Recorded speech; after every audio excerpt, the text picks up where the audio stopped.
안녕하십니까. 부산여성병원 산부인과 나인씨입니다.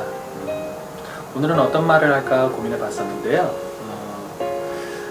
지난번에도 한번 얘기는 했었는데 영화나 드라마 속에서 보이는 산부인과 모습, 그걸 조금 더 생각해 봤었는데, 오늘은 이제 산부인과 수술과 분만에 대해서 영화 속에서 보이는, 특히나 이제 공상과학 영화 속에서 보이는 그런 모습을 좀 간단하게 리뷰를 해보고, 현재 산부인과 수술은 어디까지 발전이 되어 있는지 그런 얘기를 조금 여러분들한테 하고 싶어서 이렇게 자리를 마련했습니다. 가타카라고 있어요. 혹시 기억하실지 모르겠는데요. 이제 1997년도에 개봉했던 영화고요. 제목이 가타카, 특별한 의미는 없고요. 그냥 그 DNA를 이루는 구안이 나대신 뭐 이런 걸 갖다가 이제 배열해가지고 그걸 영화 제목으로 만든 거거든요. 그래서 이제 에디 무커랑 우마 서먼이 나와가지고 주연을 하는 건데요. 거기 영화 장면을 보면은 이제 초반에 그런 얘기가 나와요. 이제 아기를 낳으면은 분만하고 나서 아기를 낳으면은 이제 뒤꿈치에서 이제 체열을 해가지고, 그건 요즘도 분만하면은 마찬가지로 하거든요.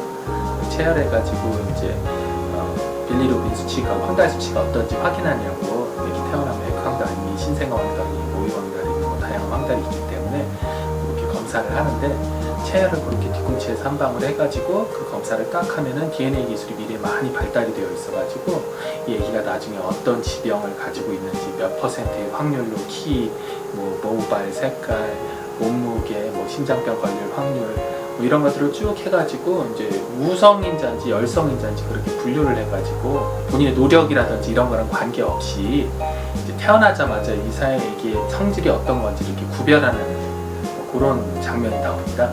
거기서 보면은 이제 사실은 그래서 어떤 거를 안다는 게 사실 되게 어렵기도 하지만은, 진짜로 그 내용을 갖다 정확히 우리가 다 알았다고 했었을 때 그거를 감당할 수 있는 용기랑 그거를 정보를 어떻게 이용을 하고 사용할 수 있는지, 뭐 이거는 이제 사실은 굉장히 철학적이고 윤리적인 측면이 많이 요구되는 장면이죠. 생명공학이 많이 발달을 하게 되면은 이제 단 한 방울의 피로 그런 많은 정보들을 한 번에 알 수 있다. 뭐 이게 어떻게 보면은 이제 너무 멀리 간 건 아니고, 이제 조금씩 하나하나는 실제 현재 분만하고 산정검사하는데 많이 이용하고 있죠. 앞으로 그런 가능성은 훨씬 더 많아질 거라고 생각이 들고요. 자연스럽게 임신을 해서 결함이 가진 아기를 가지기보다는 이제 인공수정을 통해 가지고 아이의 뭐 모발 색깔을 뭘 하고, 신체 능력을 뭘 키우고, 지적 능력을 뭘 키우고, 그래서 일종의 유전자 재조합을 통해 가지고 이제 무결점의 완벽한, 우리가 생각하는 이상적인 인간을 갖다 분만하기 위해서 시험관 아기 상담을 하는 장면이 나옵니다. 시험관 아기는 현재도 시술은 현재 많이 하고 있죠. 뭐 안타까운 현실이긴 하지만 저출산 속에서 이제 4가족 중에 1명은 이제 이혼을 하고 있고 3가족 중에 1명은 불임인 상태입니다. 그래서 이제 많은 불임 때문에 또 많은 그 고통과 힘든 상황이 있는데, 산부인과에서 불임센터, 시험관아기 센터 뭐 이런 식으로 해가지고 이제 불임 산모분들한테 이제 새 생명을 안겨드리고 있는데요. 현재로서는 이제 불임에 대해서 임신하는 것만 도와주지, 뭐 그게 뭐 간단히 말해서 남자를 갖다가 일부러 임신한다든지, 물론 기술적으로는 가능하지만 여자애를 일부러 임신한다든지, 뭐 유전적으로 더 우월한 얘기를 한다든지, 현재 수준에서는 그런 거는 있지는 않지만 혹시도 모르죠. 이제 기술이 더 발달이 된다면 앞으로는 진짜 영화적인 상상이 현실로 될 수도 있습니다.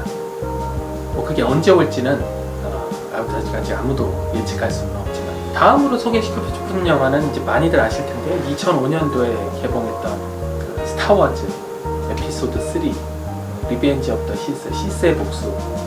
다스베이더가 어떻게 악으로 변하고, 그리고 이제 루크 스카이워커가 이제 어떻게 탄생되는지, 이제 그런 장면들이 나오는데요. 이제 마지막 장면에 이제 아나킨 스카이워커가 이제 스승을 배반하고 이제 악의 화신으로 들어가고, 그러면서 이제 마지막 결투를 하고, 이제 그래서 이제 팔다리가 다치고 이제 다스베이더로 변하는 장면 나오면서 여주인공이 이제 임신을 한 상태였었는데, 영화 마지막 장면에 보면은 분만을 하는 게 나옵니다. 쌍둥이긴 하지만 둘 다 70분만으로 완료를 하는데요. 그래서 그 장면이 이제 어떻게 보면은 이제 그 출생의 비밀이라든지 과정이 어떻게 됐다, 뭐 이런 정도의 이제 포커스가 영화에는 맞춰져 있는데, 이제 개인적으로는 이 미래에는 산부인과 의사 혹은 의사가 이제 다 안드로이드나 기계로 대처되는 거 아닌가. 뭐 나중에 그런 얘기를 하죠. 4차 산업혁명에서 이제 의사가 없어질 직업이다. 지식의 단순한 축적과 기술적 행위만 반복될 뿐이지 뭐 특별한 게 아니라면은 얼마든지 기계로 대체될 수 있다. 뭐 좀 과하다고 할 수도 있지만 어찌됐든 간에 영화상에서는 드로이드가 이제 분만을 하고요. 뭐 다행히 위치가 이제 두 점이어가지고 쌍둥이임에도 불구하고 자연 분만을 잘 완료를 하죠. 근데 이제 그러면서 이제 아까 이렇게 드로이드로 바뀌었기 때문에 의사의 미래에 대해서 조금 암울하게 보는 그런 안타까운 마음이 있고, 그것과 함께 이제 이 여자 주인공이 이제 남편인 아나킨 스카이워커가 이제 악의 구렁텅이로 빠졌기 때문에 그걸 이제 너무 가슴 아파하면서 심이 많이 상해가지고 본인의 생명력이 다합니다. 거기서는 이제 영화상에서는 그런 플롯으로 이제 흘러가긴 하는데, 이제 산부인과 의사 입장에서 봤을 때는 쌍둥이 분만을 하고 이제 출산 후 산후 사망을 하는 거죠. 그 미래에 가더라도 모성 사망, 출산에 따른 모성 사망은 바뀔 수가 없는 숙명이구나. 또 이런 생각이 들죠.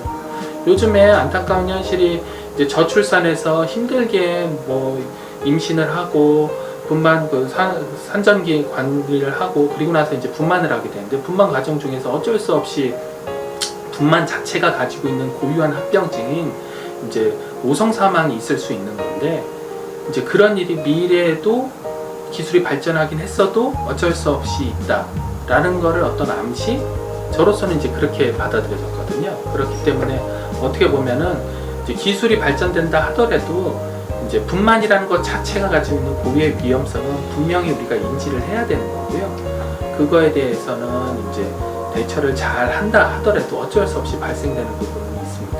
오히려 모성 사망이 발생을 했었을 때 어떻게 보면은 우리가 이제 그 발생률로 봤었을 때 선진국과 비교했을 때 발생률이 현저하게 낮고 잘 조절되고 있다고 하면은 어떻게 보면은 개개인의 당사자들은 안타까운 일일 수는 있기는 하지만 전체적인 큰 그림에서 보면은 산부인과 의사들이 열악한 현실 속에서도 막자에 맡은 소임을 잘 다하고 있구나, 뭐 이렇게 이해해 주시면 어떨까 하는 그런 작은 바람이 있습니다. 물론 이제 각각의 개별 사건에 있어서 대처가 과연 잘 됐느냐, 뭐 그런 거에 대해서는 의문은 가질 수는 있겠지만은 100% 대처를 잘 했다 하더라도 아까 말씀드렸지만 분만 자체가 가지고 있는 고유의 위험은 옛날이나 지금이나 미래나 전혀 바뀌지 않았다는 거에 대해서 우리 모두가 한 번쯤은 이해하고 그 부분을 인정하고 넘어가야 되는 부분은 아닌가, 그런 생각이 듭니다.